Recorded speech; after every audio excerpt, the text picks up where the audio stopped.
En décembre 2021, le président Emmanuel Macron a annoncé allouer un budget de 16 millions d'euros pour un institut de stimulation cérébrale à l'hôpital Sainte-Anne. Le docteur David Attali, chef de clinique du service, a déclaré aux Parisiens le 6 décembre 2021, je cite, « Cette technique permet aujourd'hui de guérir les 30% de patients en dépression sévère qui résistent aux différents traitements. Un courant de faible intensité est envoyé sur les tempes pendant une trentaine de secondes avec une anesthésie d'à peine 5 minutes. Ces ECT, pour électroconvulsivothérapie, comme la stimulation cérébrale profonde, SCP, restaurent la connexion du cerveau en stimulant les neurones qui se reconnectent entre eux. La stimulation cérébrale est alors une sorte de cure de jouvence du cerveau. » Fin de citation. Il semblerait que l'on soit loin de l'image qui a marqué ma génération, avec Vol au-dessus d'un nid de coucou, ou bien avant, avec un film formidable, Choc Corridor. Dans un article de Yves Edel et François Caroli, Histoire de l'électrochoc, des traitements électriques à la convulsivothérapie en psychiatrie, les auteurs rapportent que l'utilisation des électrochocs comme thérapie pour les patients schizophrènes date officiellement de 1938. Mais dès 1840, Aldini utilisa ce type de traitement contre la mélancolie.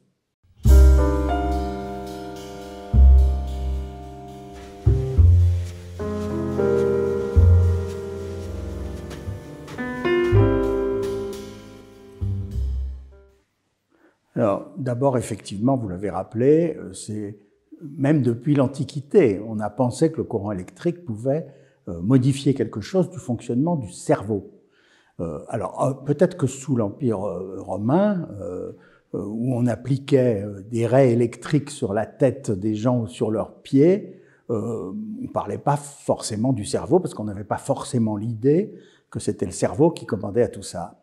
Mais depuis le XVIIIe siècle, et le XIXe siècle en particulier, a développé ça.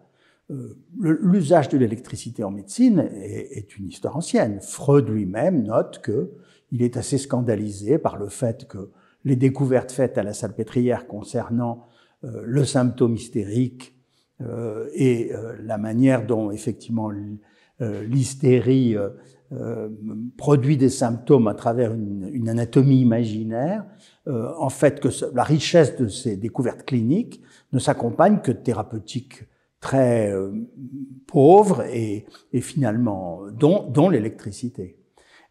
Il cite d'ailleurs, c'est amusant parce Freud cite un livre de convulsivothérapie qu'il a consulté, qui est dénommé d'un neurologue dénommé Herbe, ERB, qui a laissé son nom à un certain nombre de syndromes dans la neurologie, et effectivement considère que finalement ce sont des traitements qui ne servent pas à grand-chose, si ce n'est à effectivement suggestionner le malade à travers effectivement la prescription médicale. Lacan ne dit pas autre chose. Quand il constate, effectivement, lui-même parle des électrochocs à un moment donné, très tôt dans les écrits, mais je ne vais pas faire l'érudition, et il évoque aussi le fait que finalement, on s'étonne que les symptômes névrotiques aient trouvé chez les médecins des réponses depuis longtemps, et les réponses, c'est les mots des médecins. Bon, alors donc déjà, j'introduis là deux distinctions essentielles, c'est-à-dire celle qui vise à stimuler le cerveau par des courants électriques de divers ordres ou des courants magnétiques ou des ultrasons, puisque le dénommé Attali parle de ça dans son institut de stimulation cérébrale, parce qu'il va falloir qu'il lui donne consistance, parce que c'est très bien les millions du président français, mais ça ne suffit pas forcément à faire des découvertes efficaces. Et donc, il y a beaucoup de croyances dans les effets, effectivement, sur le cerveau. On cherche aujourd'hui à maîtriser quelque chose du cerveau. Et on fait un lien entre le cerveau et le corps du sujet, ou le cerveau et la personne du sujet. Mais ce lien, il n'est pas établi par la science. La science, elle ne s'intéresse qu'aux effets sur le cerveau et sur les effets, les conséquences que cela peut avoir. Alors, je ne vais pas dire non plus que ça ne sert à rien, ça serait grotesque. Un certain nombre de praticiens ont constaté que l'usage le plus contemporain des électrochocs, de la sismothérapie, des ECT pour parler en termes avec des acronymes qui font plus scientifiques, les ECT permettent effectivement, probablement, de traiter à court terme des épisodes mélancoliques graves ou des épisodes catatoniques, c'est ce qu'ils disent en tout cas. Mais on constate, quand on lit cette littérature, et Dieu sait s'il y en a, on constate le grand flou des résultats. C'est-à-dire que les résultats sont à court terme, on a effectivement des résultats à court terme, et il faut effectivement répéter l'action de l'ECT si on veut que se maintienne l'action thérapeutique. Alors, évidemment, avec les médicaments, j'allais dire, c'est la même chose. Avec le grand avantage qu'auraient, je dis ça au conditionnel, les ECT, c'est que ça agit plus rapidement. Et donc, c'est un côté miraculeux, si je puis dire. Constaté par l'ANAS, ancêtre de l'HAS, cette ANAS, en 97, dit 90% de succès. Donc, effectivement, le président français a tout à fait, est en bon droit d'arroser les services qui font de la stimulation cérébrale de millions d'euros, puisqu'effectivement, c'est la grande promesse qu'avait ouverte l'ANAS. On comprend aussi pourquoi Jacques-Alain Miller s'en était pris au directeur de l'ANAS, parce qu'effectivement, ils font des promesses qui ne sont pas prêts de pouvoir tenir.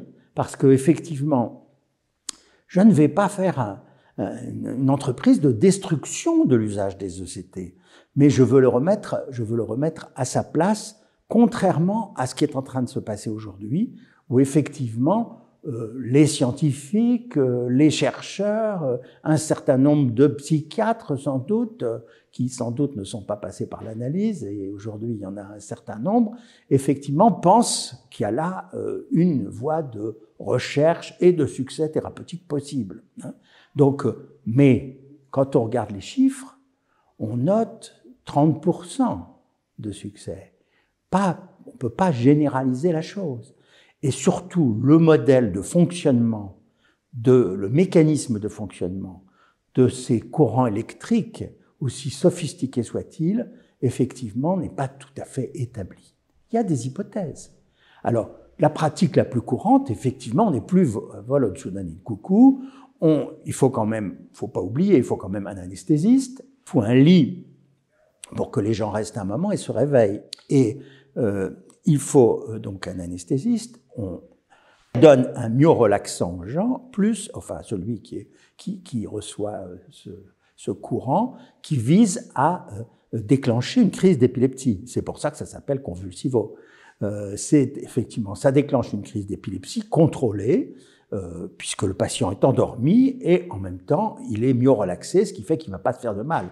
Le spectacle dans l'histoire des électrochocs était épouvantable. Moi, je l'ai constaté parce que les gens se mordaient la langue, faisaient des crises d'épilepsie classiques, se brisaient des membres, enfin, etc. C'était assez effroyable. Ceci dit, ça ne règle pas tout parce que les électrochocs, avec toutes ces précautions d'emploi qui en font une pratique médicale beaucoup plus civilisée qu'elle n'était, laissent dans l'ombre un certain nombre de problèmes. Et en particulier, c'est le problème du réveil. Parce qu'effectivement, les troubles de mémoire sont constants et normalement transitoires. Et ils portent sur la mémoire immédiate, celle juste avant l'intervention, juste avant l'électrochoc. Mais on constate, et il y a des articles là-dessus qui constatent que pour certains, ça dure, que les troubles de mémoire peuvent s'installer plus ou moins durablement, qu'on est obligé de donner des médications à ces patients pour que progressivement ça revienne, et ça limite l'usage des ECT. Et d'ailleurs, pour certains, l'usage des ECT est réglé par les troubles de mémoire qui suivent la crise. Voilà. Donc, certes, une pratique plus civilisée, certes, pas sans inconvénients, et en tout cas, dont le mécanisme serait, si pour peu qu'on puisse en faire des hypothèses qui soient tenables, toujours la même chose, j'allais dire, comme les ce qu'a découvert la pharmacologie, la neuropharmacologie, c'est effectivement quelque chose qui se joue au niveau de la synapse neuronale, c'est-à-dire qu'on modifie le passage des ions à travers cette synapse, et en modifiant les ions potassium, sodium et les fameux canaux calcium, on modifie quelque chose de la transmission synaptique. Freud en avait déjà fait l'hypothèse, mais cette transmission synaptique qui effectivement, probablement, entraîne des conséquences sur le fonctionnement du cerveau. De là à dire que c'est une cure de jouvence, ça c'est de la publicité. C'est de la publicité parce que dans les traitements des pathologies mentales humaines, je vais revenir sur le humain, la cure de jouvence, ça n'existe pas. Je sais qu'il y a des chercheurs aujourd'hui, des biologistes qui effectivement font en sorte qu'on puisse renouveler le matériel génétique de la cellule. Ils ont démontré ça sur 1 ou 2 cellules. Pour le moment, pour le cerveau humain, on n'en est pas là. Ceci dit, pour terminer sur ce point, je mets l'accent sur le fait que les recherches se concentrent sur le fonctionnement du cerveau, soit avec le modèle animal, et là on tombe sur des impasses rapides du passage du modèle animal au modèle humain. J'en donne un tout petit exemple. Un auteur dit par exemple qu'une souris prise dans un labyrinthe et empêchée de passer alors qu'elle a l'habitude de le faire est plongée dans une sorte de panique qu'elle appelle désespoir. Et ce désespoir, elle le compare à ce qui se passe dans la dépression humaine. On voit l'impasse de telles recherches. Pas l'impasse du point de vue du cerveau, mais l'impasse dans le passage de l'animal à l'homme. Et dans ce qui est observé chez l'homme, dans toutes les expérimentations, c'est quand même un centrage sur le cerveau et sur un corps qui est surtout un organisme. Donc c'est ça, j'allais dire, l'impasse des recherches neuro, à mon sens, aujourd'hui.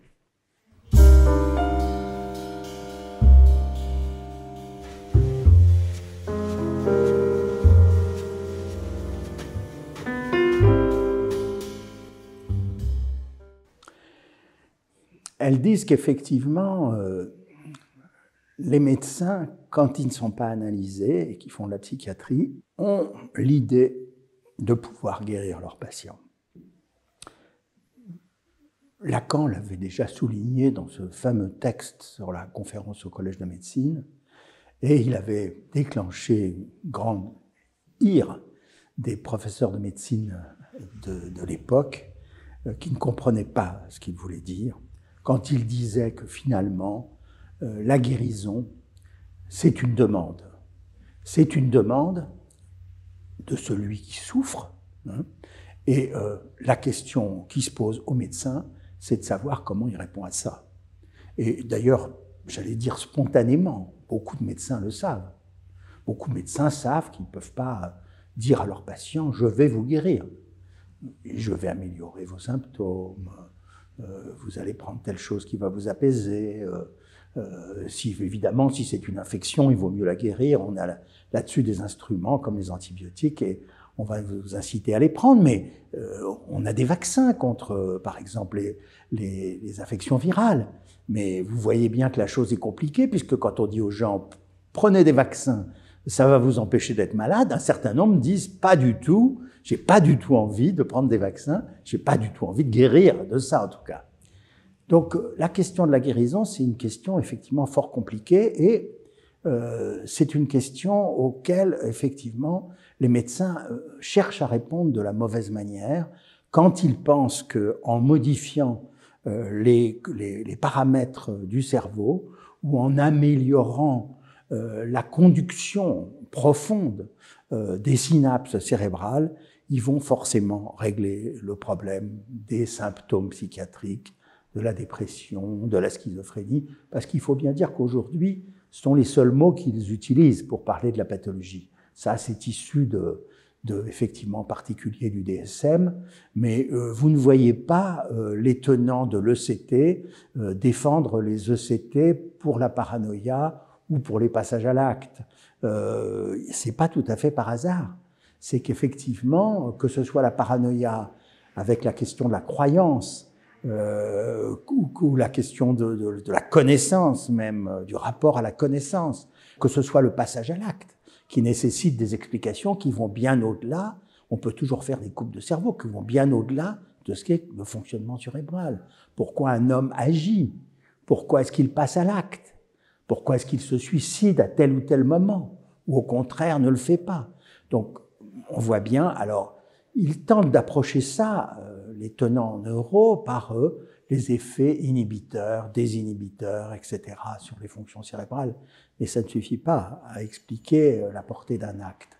Donc, je pense que, comme l'ANAS en 97, comme les vœux du président qui donne de l'argent à l'Institut de stimulation de Sainte-Anne, qui est devenu maintenant, après avoir été un grand centre pour la psychanalyse dans la psychiatrie, est devenu un grand centre pour les recherches cognitivo-comportementales dans la psychiatrie, avec effectivement les impasses. Alors on peut dire que peut-être ça produira des connaissances, ça va sûrement en produire, du point de vue du fonctionnement cérébral.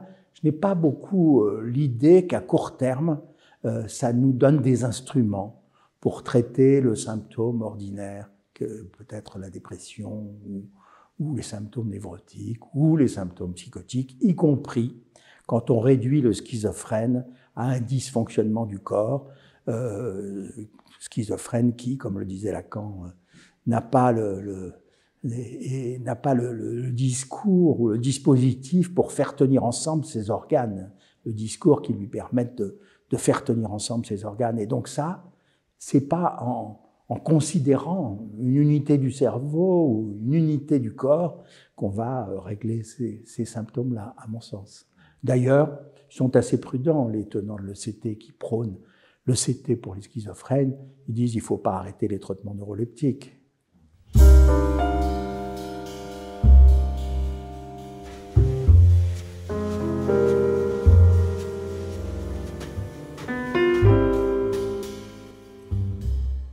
Vaste question. Vaste question parce que c'est une question qui nous dépasse. On voit bien que cette question neuro est une question qui concerne la société tout entière.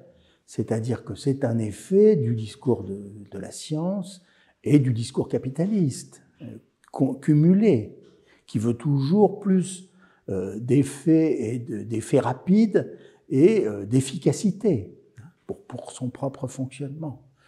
Donc évidemment, la question de la jouissance, la question du désir, la question de l'amour, qui sont des questions essentielles, y compris pour comprendre et répondre aux questions qui sont posées en psychiatrie par les symptômes que nous rencontrons, eh bien effectivement, ceux qui sont tenants de la neuro, des courants neurocognition, anatomie, neurophysiologie, neurothérapie et tout ce qu'on veut, eh bien, passe à côté. Hein. Alors, rien ne pourra faire que la découverte de Freud, relue et relancée par celle de Lacan, rien ne pourra faire que ça reste comme une découverte majeure qui reste toujours ce qui permet d'aborder ces symptômes. Alors, d'ailleurs, on le voit, il y a un certain nombre de collègues qui, face à la difficulté qu'ils rencontrent, je ne parle pas des difficultés socio-économiques, mais qu'ils rencontrent dans les structures de psychiatriques, rejoignent les sections cliniques. À Paris-Île-de-France, il y en a un certain nombre. Rejoignent effectivement les endroits où ils peuvent réfléchir dans la dimension que nous évoquons là. Et effectivement, l'inconscient, effectivement, un des 4 concepts majeurs dégagés par Lacan de l'œuvre de Freud, est incontournable, y compris pour dire que effectivement certains sujets en sont désabonnés, ou pour dire encore que la croyance que certains peuvent avoir dans leur délire, effectivement, est l'effet de ce qui s'est passé pour eux quant à l'Oedipe façon Lacan, c'est-à-dire les effets de forclusion du nom du père en particulier, eh bien, on peut dire que effectivement, on ne peut plus, après avoir lu ça, eu cet enseignement-là, on ne peut plus s'en passer. Et donc, j'allais dire que ce sont deux courants qui vont cohabiter, parce qu'il y a ceux qui vont croire que la science peut apporter les lumières définitives à l'existence humaine, et puis il y a ceux qui continuent à penser que parole et langage, que désir, amour, etc., ça fait partie de ce qui fait l'existence humaine, et que le corps ne se réduit en aucun cas à un organisme. On le voit tous les jours. Et les effets de l'analyse, effectivement, qui ne sont pas des effets forcément rapides, encore qu'il y a des effets thérapeutiques rapides au début de la cure, mais les effets de l'analyse ne sont pas comparables aux effets. Pourquoi ? Parce qu'ils concernent effectivement le sujet dans son rapport à l'inconscient. Et évidemment, ce qui manque aux neurologues, c'est ce que Lacan disait très tôt à Henriet. Il manque, Lacan il disait ça simplement, il manque la personnalité. Alors évidemment, c'était après sa thèse, mais c'est très explicite de le dire comme ça. Il manque effectivement la personnalité. Et donc, on voit bien, et dans le débat que j'avais hier avec ce collègue psychiatre qui s'occupe d'expériences neuro, il en convenait. Il convenait qu'effectivement, ce sont deux expériences très différentes. Et je crois que ne cherchons pas à les faire se chevaucher. Et laissons les psychiatres qui sont en charge quelquefois de ces pathologies très difficiles. Je parle des mélancoliques qui ne s'en sortent pas, je parle des sujets catatoniques. Laissons-les intervenir si effectivement ils pensent que leur expérience les mène à considérer que des électrochocs sont possibles ou nécessaires et souhaitables. Et moi, je voudrais bien simplement qu'on ait un peu plus de commentaires de leurs résultats et qu'on puisse se dire qu'effectivement, c'est une action plus durable, parce qu'ils le disent, mais ils ne l'écrivent pas. Et en tout cas, ils ne l'écrivent pas dans leurs recherches. Donc voilà, n'opposons pas les résultats des uns et les résultats des autres, c'est absurde. Ne disons pas, comme certains ont longtemps voulu, que la psychanalyse, depuis Freud déjà, c'était comme ça, que les scientifiques se sont fâchés, certains, avec Freud, parce qu'effectivement, ils considéraient que les résultats, il n'avait pas assez de résultats, et les statistiques ne lui donnaient pas raison.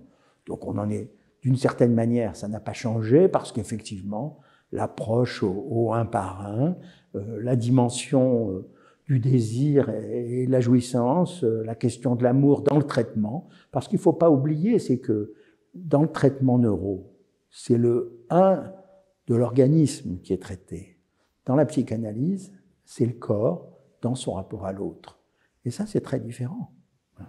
Et c'est un traitement du corps aussi, la psychanalyse, mais dans son rapport à l'autre. C'est essentiel.